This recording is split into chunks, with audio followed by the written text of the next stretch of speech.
Hey guys, it's Matt. This is a full accounting of everything we've learned. That's it.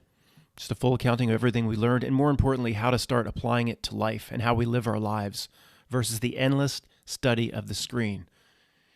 Well, Matt, you've done a video like this somewhat recently. Yeah, I probably have, but they're moving so quickly and we're learning so quickly. Our understanding is almost changing weekly, literally weekly. They're taking that big of a bite of the sandwich, and on the back end, per the yin and yang, the reality is giving itself away, and we're learning. And this might sound awfully arrogant, a full accounting of everything we've learned. If I wasn't 98% sure, I wouldn't be presenting it. And it's not just for me. It's not me. Well, much of it is me, but I've been in touch with hundreds of people over the last 10 years. Well, thousands, but hundreds that I would consider to be just some of the smartest people you'll ever want to meet in terms of understanding how the nature of reality works. And I'm a disseminator of information at this point. At this point, maybe half comes from that. The other half comes from smart people. So, we have to get away from studying the screen. We have to start applying it to our own lives because they're making moves right now. We'll talk about who they are. That's a mischaracterization in the truth community. But we agree in more areas where we disagree. But we are running out of time. We better start applying these things to our lives now and stop studying the screen. So, good friend of the channel sent this in. Tammy, good friend of the channel. Believe this was Mark that sent this in. So, the screen plays its tricks. The purpose of these two slides, we'll look at this one first, is we have to move to a new place. Now, I appreciate them sending this stuff in, and I hope they don't take this the wrong way in terms of how I'm going to use it. But I'll always be interested in how the screen does business. That's just a fascination of mine and probably of yours. But the point, although many people realize it listening to my voice, the point can't be said enough that the analysis of the screen, we have to move on once we understand how the beast does business. So the screen plays its tricks. Let's look at this one first. I think Mark sent this in. It was some hot mic. I didn't drag in the right picture. It's half cut off. It doesn't matter. The pictures are just not that necessary in this presentation. Governor Wolf took a podium, said something to this woman about we need to put our mask on for political theater. First off, if it's leaked like this, it's not a mistake. It's leaked on purpose. This has happened many, many times. We know how the screen does business. The screen of reality, a reality intent on doing a certain thing to a real human being or moving a human being into a certain lower frequency place, a degraded place, or a de-evolution. Okay? The screen, or what the master reality is, master meaning higher up and more general, not assigning it a term of significance, through its minions moves human beings into a certain place for the one person that's new here. So we know they do this. Nobody caught anybody in anything. And I'm not saying who sent this to me was fooled or anything. Of course not. We're on the same page, but I am always interested in this. But I need to remind a certain subset of people that are listening, it will play these games. Mistakes that you believe are mistakes are not mistakes. It's to get us to chase, to hunt another rabbit. So there are, how many of these examples do we have? Thousands. A good friend of the channel sent this, and I'm glad they did. It's very interesting to me, very interesting, but I must use it as this example. The screen plays its tricks. The director of the disease control looks just like the coroner from, Captain, El Capitan. And what exactly is going on here? The only thing that's important to realize is it is actually likely by design, and it wants you to chase it. We could be in a matrix where this sort of thing is created. Yeah, people will posit it's the same person. But see, the point is simple. It wants us spending time analyzing all those different possibilities. Is this the same guy? Was he cloned? All those permutations, all that chasing and all that rabbit hunting is exactly what it wants. So these two examples, two quick examples I pulled in from today or today and yesterday. or the other, maybe the last few days. I'm not sure. I think Mark might have sent this a few days ago, but it doesn't matter. But overall, there are 1,000 slides we could put up here just like this, where we're confident at this point the screen wants us. It's a breadcrumb put there for us. This is a breadcrumb put there for us. And we could do this all day long, but we're out of time. We have to move on. I don't mean out of time like for this video or the slides. I'm talking about out of time in general, metaphysically. They're moving too fast. Okay, they're moving too fast. We better get our protections and mental state and intentions right now, and stop studying the screen. Start working on ourselves, because we have the ability to build. We've already built that armor to a degree. We might have already done enough where the shenanigans will never work on us, but we can't take that chance. Just simply can't take that chance. Well, what's at stake, Matt? Oh, your entire sense of being and spiritual self or connection out of here, potentially the next few trillion years? Yeah, that's it. And there's consequences to being here, no doubt about it. That's where I would differ from Alan Watts and whatever. We're just here, having experience. And the sinister nature of what animates the screen is too sinister. It has to be consequences, in my opinion.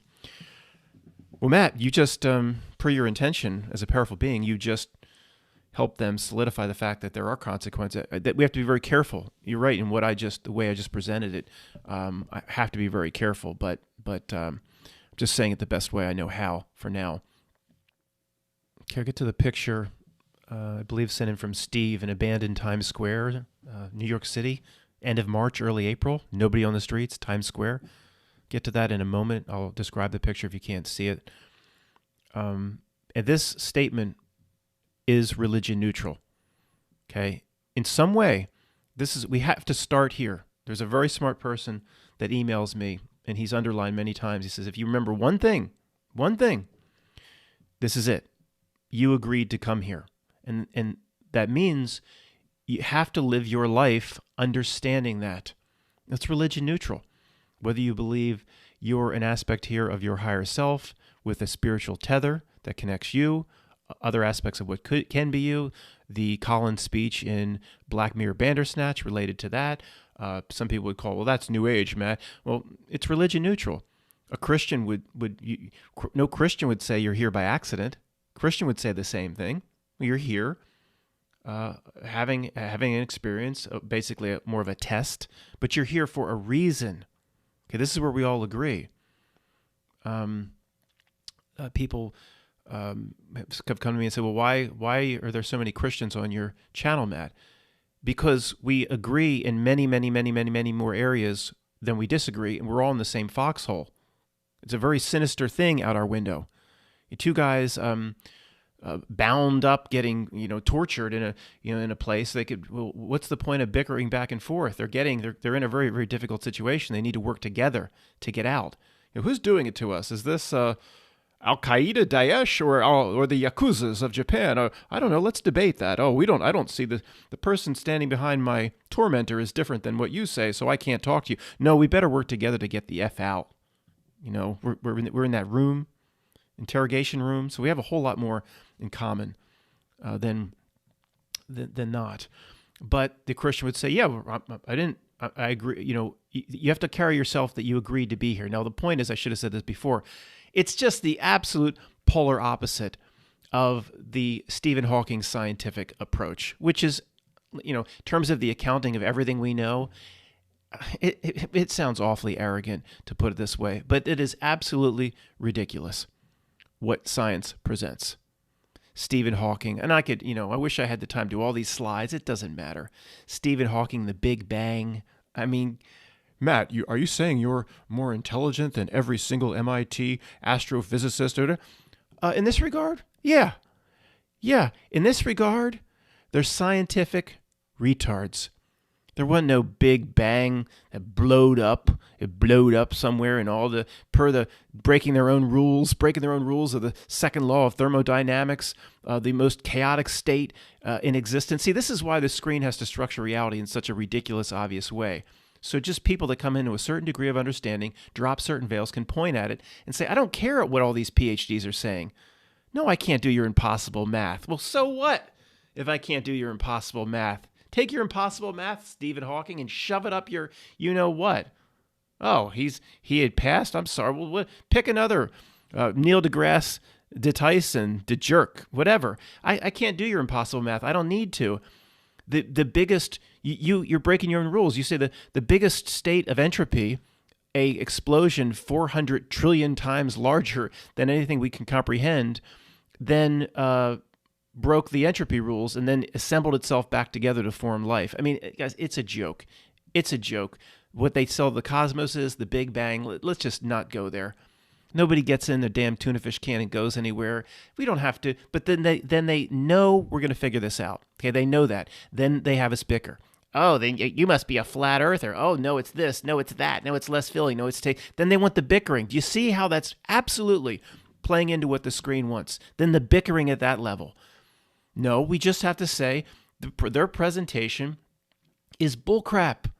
Big Bang and traveling to distant galaxies, billions, and Carl Sagan, billions and billions and billions of light years away. And it's all bullcrap. It's made up. All that matters. They want the bickering. The flat earthers will get on me. They'll get on me because I don't jump on board. The only thing that matters is to say, why does it want me to believe in that?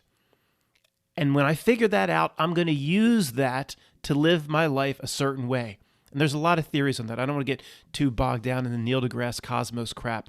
They would say, well, the most obvious answer is accurate, but there are other answers that they want you as an insignificant piece of turd crap, some little ant on some ball floating through Carl Sagan's billions and billions of light years and all. You're nothing, man. You're just nothing. You're a speck of shit on this thing called the planet's so large and it's bounding through space. You ain't nothing. You just came from some your ancestor, some amino acid jumped on the back of a protein and mated with, and that's all you are. You stupid son of a bitch. That's all you are. Of course that's accurate. That's the first level. Why does it present that to me? But then one of the reasons it presents is the distraction. The never-ending rabbit hole draws you outside of yourself. Oh, let me chase what that is. Let me spend 50,000 years investigating all the Apollo bullcrap. You just have to, it's all a screen exercise. It's all incorrect. All that matters is what are they trying to get me to believe? And then I can probably determine the exact opposite is actually correct. But more importantly, you better get to step 2 and 3. What kind of reality could pull that off endlessly? And then what does that tell me about who I really am? And it all comes back to the same half a page. You're an incredibly powerful being. It always has been, always will be. And the only way to get sidetracked is to go away from what's obvious and to believe in terms of what this pathetic screen and its minions tell you should be, or tell you what you need to be successful here. You follow it's a joke. The breadcrumbs are pissed on. The yellow brick road is those bricks are green or those bricks are red. It's just pissed on. Follow the yellow brick road. Follow the yellow brick road. In terms of the picture that Steve sent in, it's just another great example. It's how the reality does business. We have to stop taking it so seriously. You agreed to come here. It's probably at this point a hijacked construct, some sort of matrix. It will try to throw stress, anxiety, and worry to you at every single turn. Stop taking it seriously. Literally, just act like you are in a... How do you act when you're in a lucid dream? When you're in a lucid dream, I'm like, ooh, I'm dreaming. I can kind of get away with this and that. Don't get arrested in this life, but just act that way. That we have to. I mean, Steve just taking a picture of Times Square, how empty it was because of the sea thing. And you don't need to be able to make this out. But the big billboard we can see off to the left, we all get to shape our future. It's just Times Square. To me, this is what Times Square is, some sort of convergence point. There's always going to be truth that comes out of a picture taken at Times Square. And I don't know if this rule, I haven't analyzed it at length, but I just get the sense that there's something to this. There's some sort of metaphysical phenomenon going on with Times Square. I think it's called Time Square. I call it Times Square. You wouldn't call that an anchor Mandela effect, but there's something, just take a picture, and if there's 100 billboards, there's going to be, oh, that's truth. That's a truth drop. That's the truth of reality showing through. Something with Times Square, in my opinion. I've never analyzed it where there wasn't something like this coming through. Big billboard. We all get to shape our future. And Steve taking this, he's not trying to get that in there. He's just showing how empty it is because of the sea thing. And Matt, of course, a billboard's going to reflect that as the sea thing's breaking. I hear you. I hear you. But it's just not, the Captain America, behind Captain America is the beer bottle, the mask, the spiked ball. Then off to the left, if you can see it, it's a They Live character from They Live. But it seems to be, maybe it's mocking Trump or a political, but it's the They Live skeleton off to the left. So someone in our circles takes a picture of Times Square, They Live characters in it. He's not trying to take that. It's almost out of the shot. And we all get to shape our future. Sorry to throw something completely ridiculous out or what seems kind of a crazy conspiracy, but this video is not for the newbie.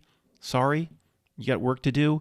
I would actually believe that there's something going on with Times Square. Even the name itself, where if you take a picture of all the lights and billboards, some sort of truth of reality will shine through. And if you get enough lights and billboards in the picture, I doubt that will ever not hold. Well, Matt, if you have enough to work with, you could find some. You can manipulate anything into saying that. Say what you want. I believe that. I believe there's something going on with Times Square, but that's not the point of this video. It just kind of hit me that every single time I've looked at it. Truth drop, truth coming through this billboard, truth coming through this neon sign, whatever. Let's move on. The next thing to realize, once we realize it about the screen and how the reality does business, how to apply it to our own lives, is the entities here are not the same. People are people. No, they're not.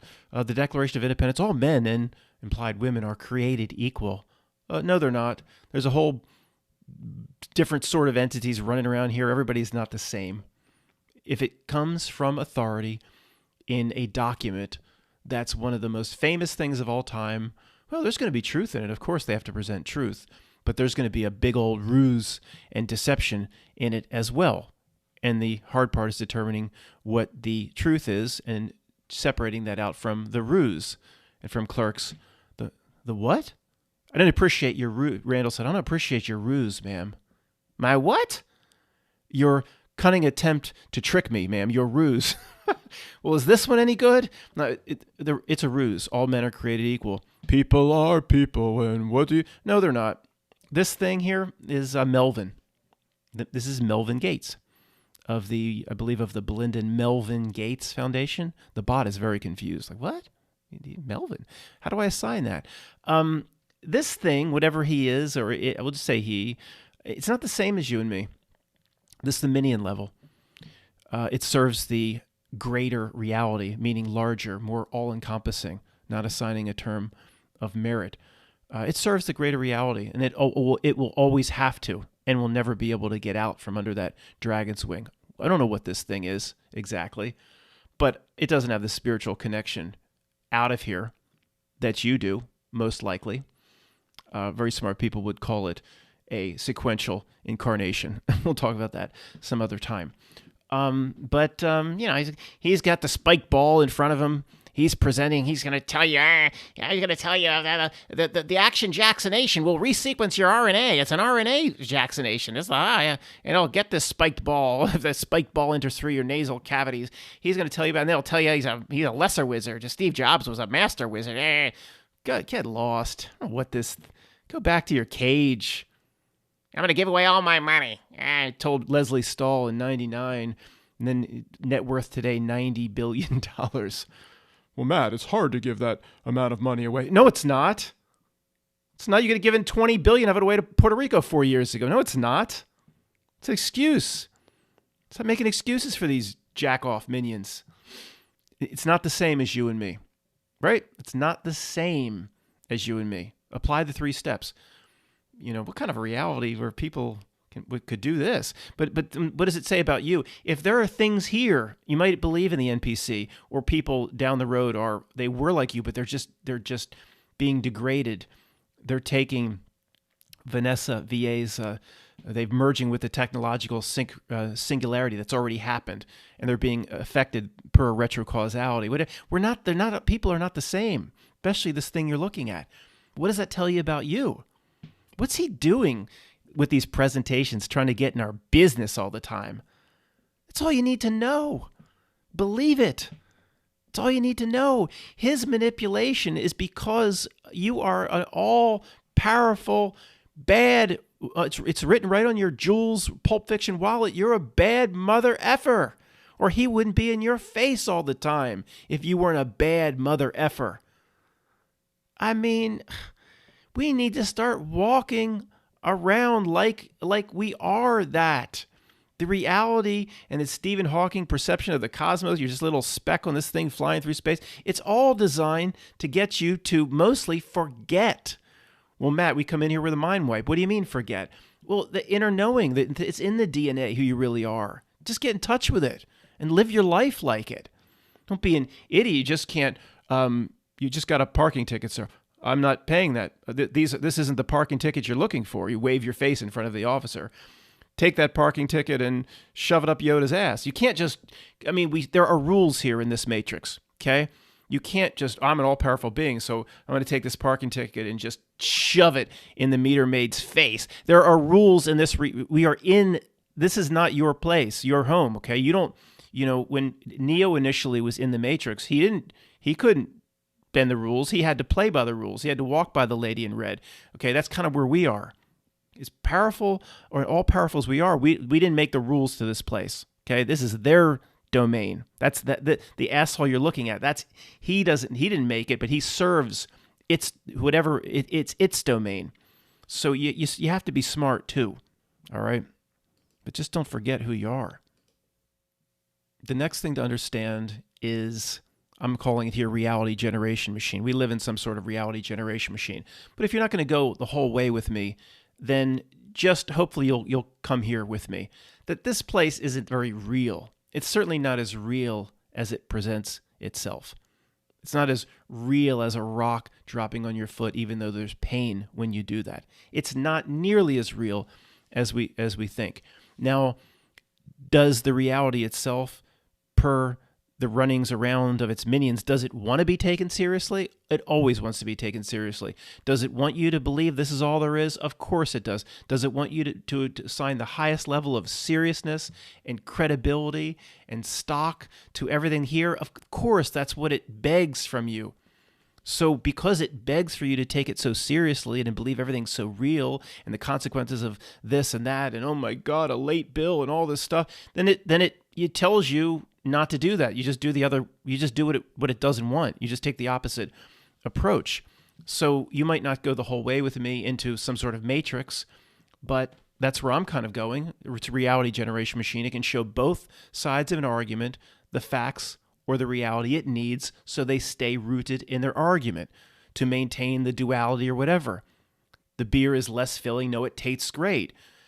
It's ridiculous as this sounds. All right, it's a truth drop. A bunch of ex-football players in a 1979 commercial for light beer from Miller with, Pat Summerall was with John Madden. John Madden was in those early commercials. Football players screaming at each other, no, it's less filling. No, it tastes great. No, it's less filling. It's a truth drop without, I guarantee you, without the director being in on anything, without the producer without the football players, without John Madden being in on anything. They're presenting basically the duality of the world where both sides will root into their position, shout back and forth. And you can apply that to what? Flat Earth, globe Earth, or, they both have the reality they need to stay rooted in their position. You can apply it to anything. The multiple religions of the world, the big religions, all have the reality that they need to stay rooted into what they believe in. This is no coincidence. This is how the reality works, folks. It's a reality generation machine of some kind. Now, you've heard me talk about this ad nauseum many times. Let's look at the image here, which you don't need to see the image if you're just listening. This just gives it away. It's Play-Dohs. I know it's Play-Doh. He's Play-Doh, man. Play-Doh. D-O-U-G-H. It's not even that stuff you roll onto a newspaper. It's Play-Doh. Allegory of the cave. Now, This is a joke, okay? There's no way something this stupid or this bad could survive through time over 2,000 years. Well, what do you mean, Matt?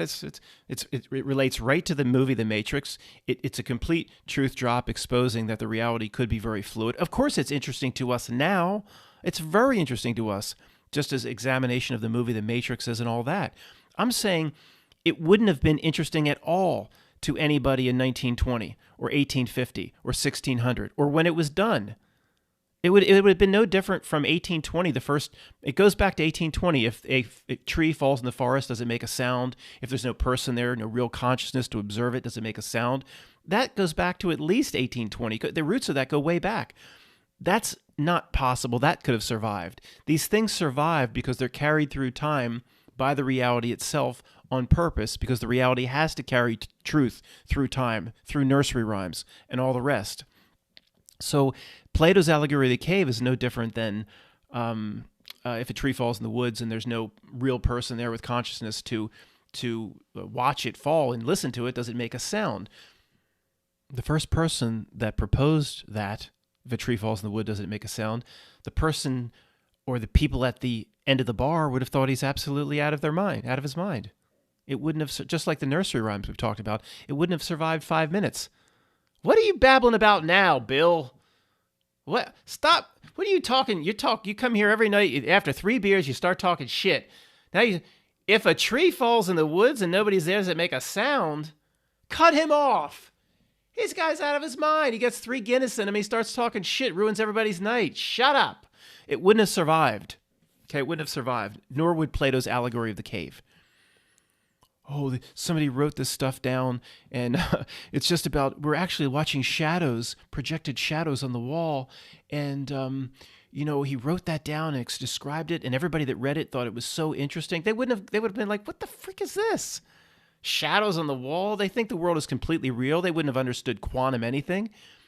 It wouldn't have survived. Who carried the manuscript through history? Who carried whatever he wrote about anything? About the allegory of the cave, or what Socrates said before he was poisoned to death with hemlock, or whatever Aristotle tried to shove up his ass, whatever Plato wrote down about Hippocrates or whoever. Let's say he did. Okay, there's some really smart, brilliant writing, no doubt about it.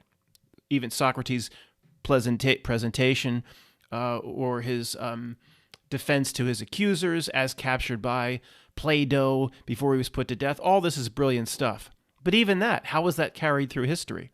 Who protected it? Who had the manuscripts? They just put them at the bottom of the Vatican Library, and Pope Pius the whatever pulled him out, gave him back to the New York Times, and now it's in a history book. How did it arrive in the history book? Who carried it through time? Even the good stuff, I don't think, would have been able to survive through the Inquisition, the Dark Ages. I don't know if this is news to you, but dehumidifiers, heating and air conditioning, indoor environments didn't really exist for 1,500 years. How would this shit be carried through time? It can't be. It can't be. The reality itself sees to it. And certainly a piece of shit presentation like the allegory of the cave, that's fascinating to us now, fascinating that everybody that read through the Bohr's-Einstein debates and quantum anything, but nobody gave a shit or understood anything about quantum anything, that this reality could be a projection.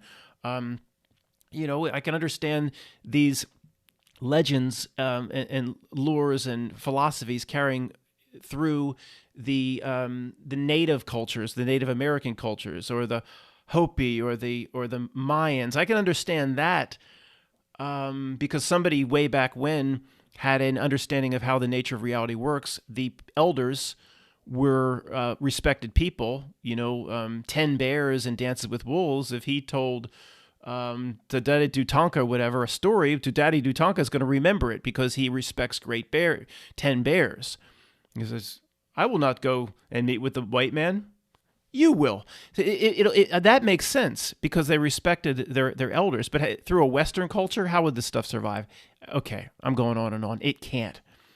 It's put there as our nursery rhymes, and this stuff is carried through history by, in some way, reality itself and the minions of reality. So people like us can notice certain or understand that the truths that we sense inside of us, inside of our own knowing or inner being or inner tuning fork, the truths that we sense inside of us are confirmed by the interpretation of these sorts of things that surround us, right? Now, part 1, 2, and 3, part 2, what kind of a reality could pull all that shit off? And what does that really say about who you really are? I mean, we better, if we don't start walking the walk, I'll I make a real confident presentation here, but then I'll go 3 hours from now, forget who I am, and act more like the Philadelphia Eagles fan that was waiting for the game to come on next year. I forget. I'm going to put a big sign on my mirror or something. Walk the walk. Start living this way. Matt, you son of a bitch.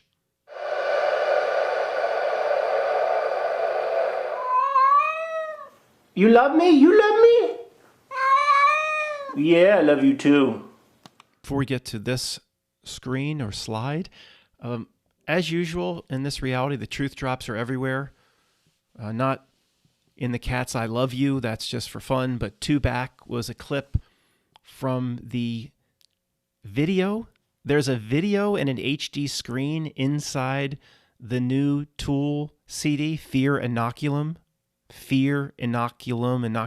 I'm sure they recorded it just before this thing. So a good friend of the channel, Jerry, sent me the Tool CD. He wants to reintroduce me to Tool. I used to listen to years ago. I appreciate that aspect of it, but of course, why send Matt anything? The truth drops, the truth that flows through the music and the video. I'm going to try to cover this video as soon as I can. It's absolutely mind-boggling. And do I have all the answers on it? No, but it is absolute. But the point of this, I don't want to get too into the Tool stuff yet. I'll try to cover it in a week or so. But the truth of the reality comes out everywhere.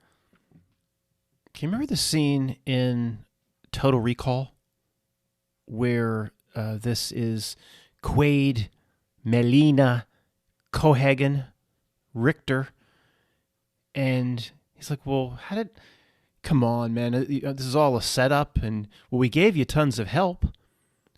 Gave me tons of help. This guy over here has been trying to kill me. This went wrong. This went wrong. Yeah, and then Richter almost ruined it, but we gave you help. We gave you Benny. We gave you... See, there's some monster truth drop in this whole movie itself. Is it a dream? Is it real?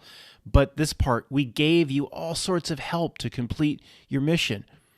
And imagine, not that upon our death we're going to get this lecture by Cohagen, but upon the death, like the last conversation you had before you were born, or the first conversation you had after a failed life, and if it really was this simple, or you talk to somebody... So how was I supposed to know? Look what we gave you, you moron. Every time you turned around, there was another all-seeing eye staring at you, a pyramid. Every celebrity in the world covered their one eye. You just thought that was completely normal. Then we even hit you with the Mandela effect. Let you see that. Let you say reality just changed in front of your very eyes. Ridiculous presentations of politics, inflated tires under the North Tower. And you just kept going along with it like it was real. The first thing to do, look at all the help we gave you, all the ridiculous anomalies we planted in the reality. And Schwarzenegger, you'd be Schwarzenegger complaining like, how was I supposed to know this is what I was supposed to do with life? And Kogan would be like, we gave you every clue. You chose to ignore it, you idiot.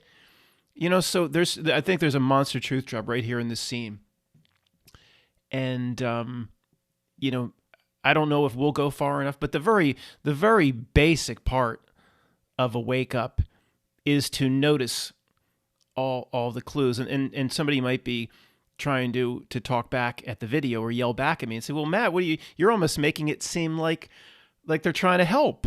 Where Cohagen was trying to get Quaid to do a certain thing for him, and become that Hauser again.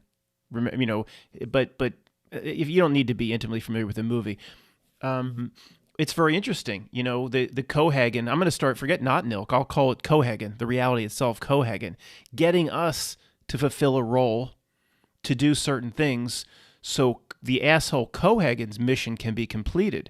Can we, in this reality, in this lifetime, remember that we're actually Quaid?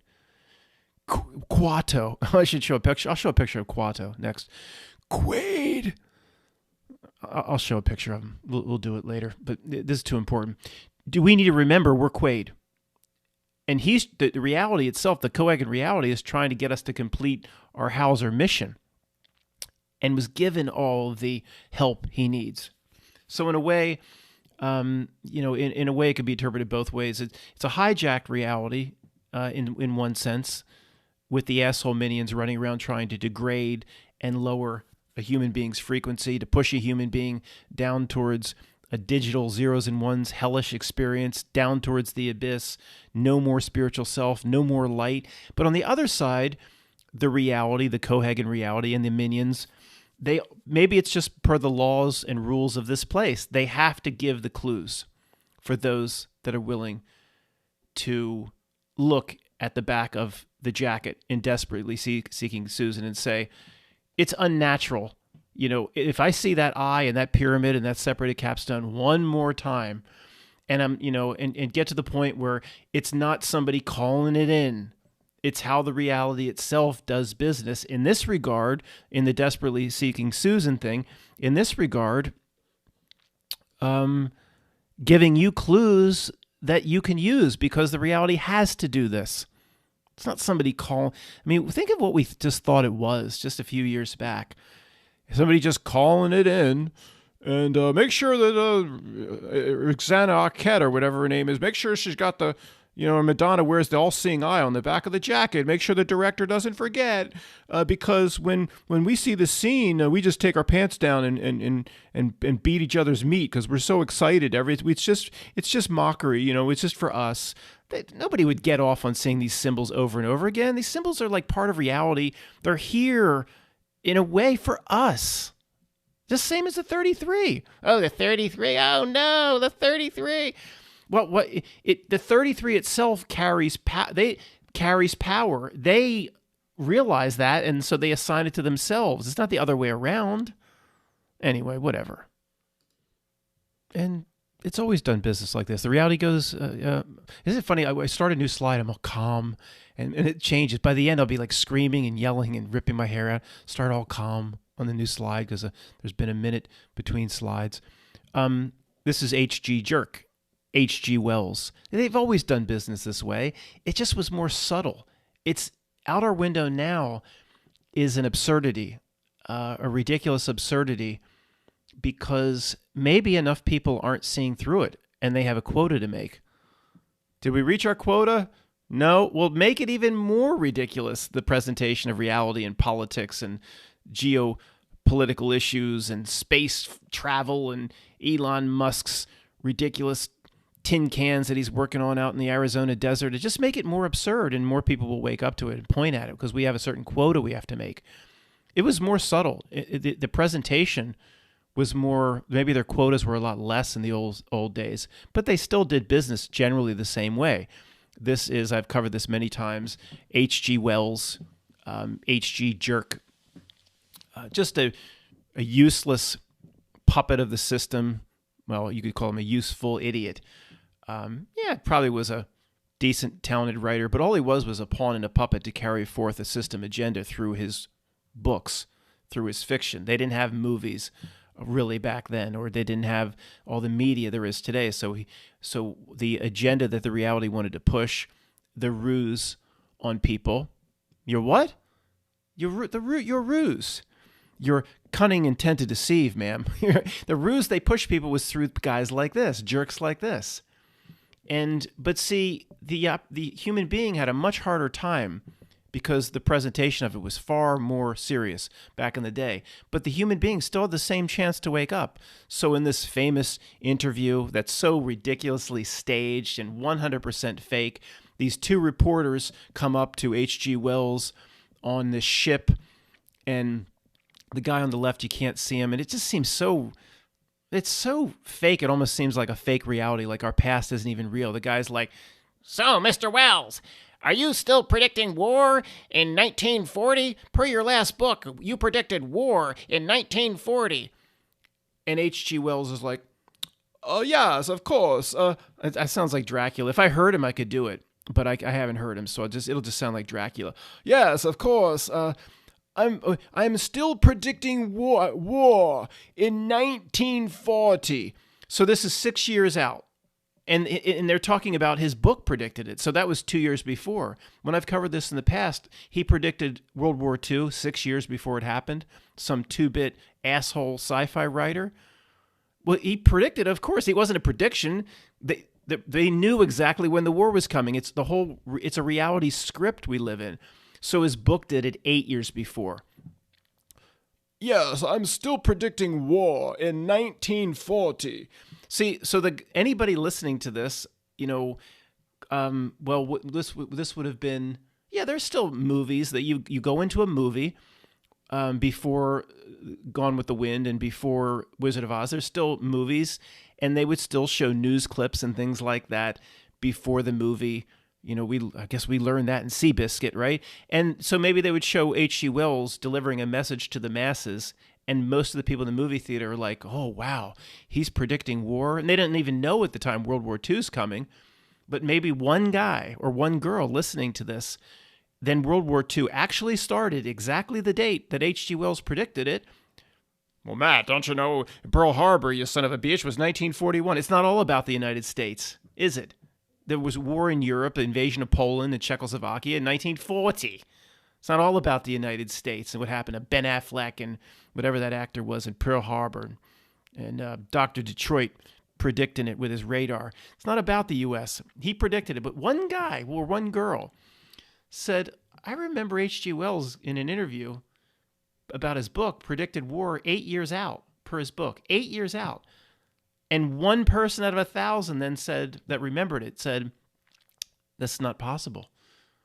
Therefore, we potentially live in a scripted reality where what is being scripted, what is being laid down on human beings is actually flowing out through these famous people. Now, how many people could have put that together? And I wouldn't have had a clue if I lived back then. It's just the only reason I'm awake to it now is because the absurdity passed over my threshold. Back then, it would have been the very rare individual that would have been able to put 2 and 2 together. But that doesn't mean they still weren't doing the same thing. They just weren't getting their quotas back then.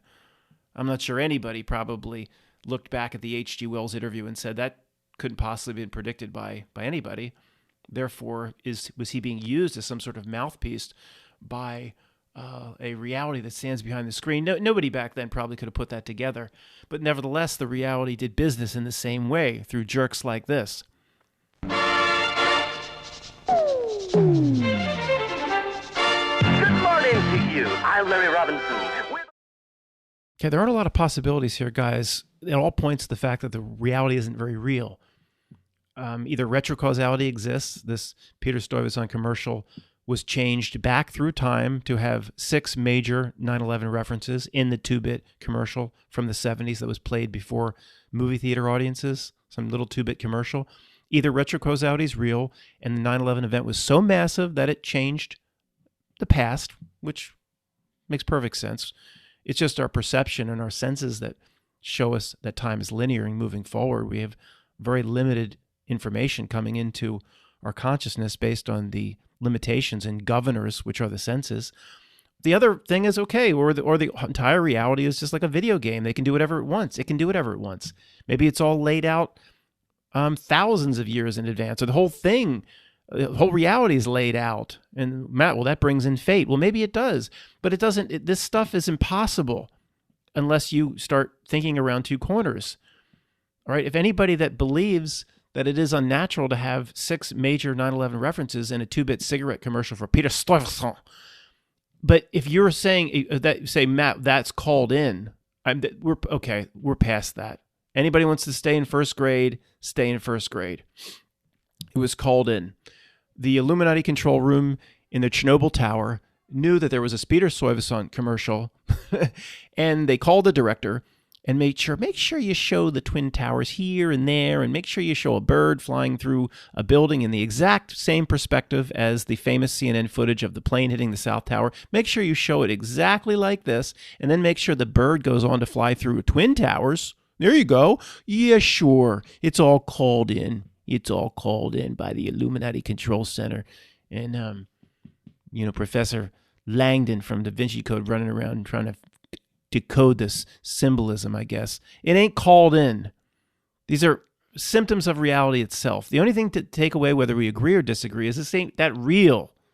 Okay, it ain't that real. And then you have 6:59, 9/11 coded in the damn alarm clock. Really? Let's go back to the Total Recall scene. Cohagen, Richter, Schwarzenegger. So this was the plot. We changed your identity. We had you do all this to carry out our plot and our plans. And Schwarzenegger's like, bullshit, too perfect, bullshit, too perfect. Like, too perfect my ass. He says, yeah, too perfect my ass. Richter here's trying to run around, kill you. We had this and that, but you had help. Benny here, for example. Your wife, Sharon Stone, posing as your wife. That's a nice little side benefit for being put on that planet with a new identity and as put in as a construction worker. Heck, yeah, here's Sharon Stone as your wife. It's a nice little side benefit of that Tory duty. But you had help. Well, you're going to complain when you get out of here that you didn't see through the ruse of this reality. That the person could sit you down and bitch you out just based on this alone, space alone. You had help, the person would say, you jerk, in terms of all the things you could have used to see how the reality is completely a ruse. It's false, which leads you to understand what you really are. Look at each space agency. Each space agency, the person would say, had the same logo, the same damn logo, the chevron, the vector. They had the same damn logo. And you believed it. And you watch Vintage Space. You watch that little tramp. Vintage Space. She tried to explain to you why you can just lay out in your backyard and take pictures of stars, but no spaceship, no tuna fish can flying around up there with Captain Kirk and Spock can take pictures of stars. In 60 years, there's never been a picture of a star from a spaceship. And you're trying to tell me, and this is in the interrogation room, you're trying to tell me you weren't getting clues from us as the true nature of reality?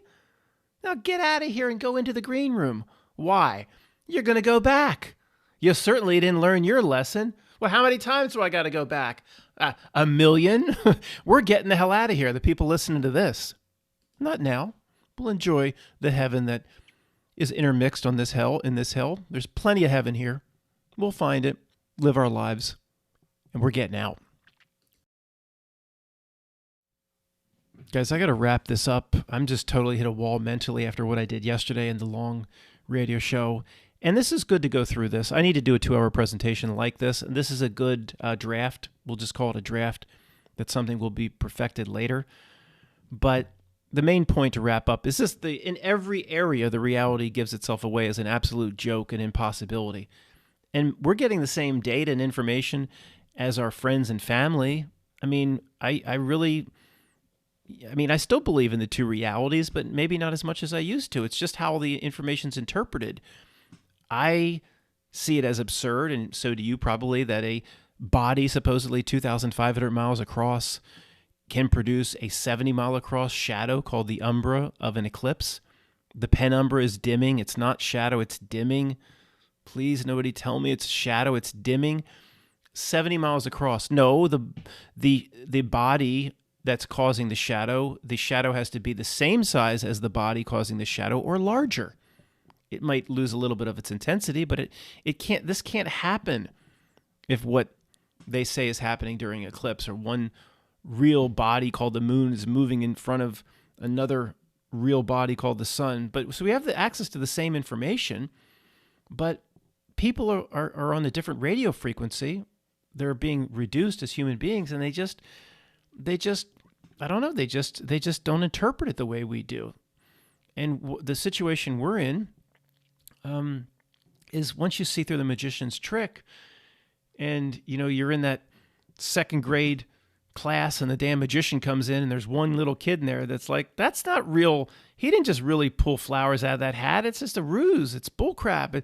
The rest of the class is like shouting down the kid that it's completely real. I mean, once you see through it, then none of the tricks are going to look real. It's all going to look absurd. I mean, maybe if he takes a coin from behind some kid's ear, that's kind of a nice sleight of hand and it's impressive, but nobody's going to think it's real.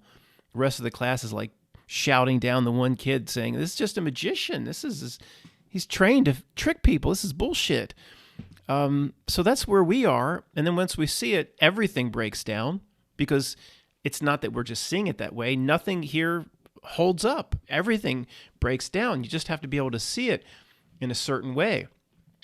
So, look, I mean, what we have to talk about in the future is, again, and never forget how the truth community is being used and played, how people remind me, to talk about this. And I have talked about it many times over the years, but I appreciate the reminders that don't think the truth community is being used to put out certain concepts and ideas on behalf of the reality itself to help cement the control structure, to actually help support it and breathe life into it, which we do all the time by saying, look what the controllers and our masters are doing now. Look what the controllers and our masters are doing. It's actually breathing life into what they're trying to do to human beings. So I'm all over the place.